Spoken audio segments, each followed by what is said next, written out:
বছরের পর বছর এই গাজাবাসী নির্যাতিত হচ্ছে আর মুসলিম উম্মাহ ঘুমাচ্ছে। না, এটা ইসলাম নয়। শুধুমাত্র তুমি শান্তিতে থাকবে, তুমি ভালো থাকবে, তুমি নিরাপদে থাকবে, এটা ইসলাম নয়।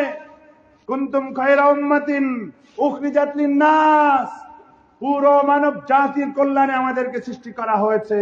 কিন্তু আজকে নানাভাবে জঙ্গিবাদের দোহাই দিয়ে, মৌলবাদের তকমা দিয়ে আমাদের মধ্য থেকে ইমানি জজবাকে তারা বিলীন করে দিচ্ছে। আমাদের মধ্যে ভ্রাতৃত্বের বন্ধনকে তারা লুণ্ঠন করছে।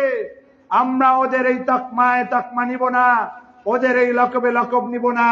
ওরা লক্ষ কোটি বার জঙ্গি বলুক, লক্ষ কোটি বার মৌলবাদী বলুক, আমার বিপদগ্রস্ত মজলুম ভাই বোনের পাশে আমাদের থাকতেই হবে।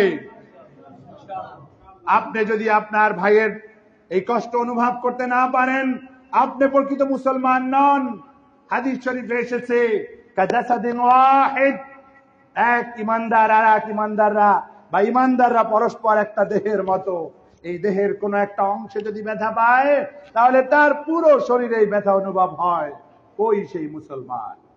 ফিলিস্তিন কাঁদছে, না খেয়ে রোজা রাখছে, না খেয়ে ভাবে শহীদ হয়ে যাচ্ছে। পাশে এতগুলো আরব রাষ্ট্র ঘুমিয়ে আছে, কোন ধরনের হুঙ্কার নাই, কোন ধরনের চিৎকার নাই, কোন ধরনের ব্যবস্থা নাই।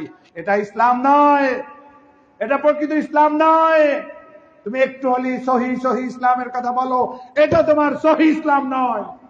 তুমি একটু হলি শিরকের বিরোধিতা করো, হে সৌদি আরবের লোক, তুমি হয়তো শিরকের ব্যাপারে সঠিক ব্যাখ্যাই দিচ্ছ, কিন্তু তুমি যে আল্লাহ ছাড়া অন্য কাউকে বেশি মর্যাদা দিচ্ছ, তোয়াক্কা করছো, তাদের ভয়ে কথা বলছো না, এটাও শিরকের অংশ। বলেন নাউজুবিল্লাহ।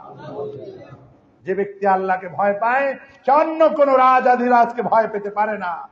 যদি সে ভয় পায়, তাও এটাও শিরকের অংশ। বলেন নাউজুবিল্লাহ। আমরা উদাত্ত আহ্বান জানাচ্ছি, আজকে মুসলিম উম্মাহ যেন সজাগ হয়।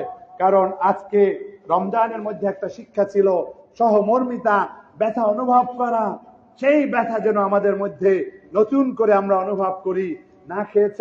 না খেয়েছিলেন, ক্ষুধার্ত মানুষের ব্যথা কষ্ট অনুভব করেছেন, কিন্তু আপনি এখন কেন সেটা ভুলে যাচ্ছেন? এটা ভুলে যাওয়া যাবে না।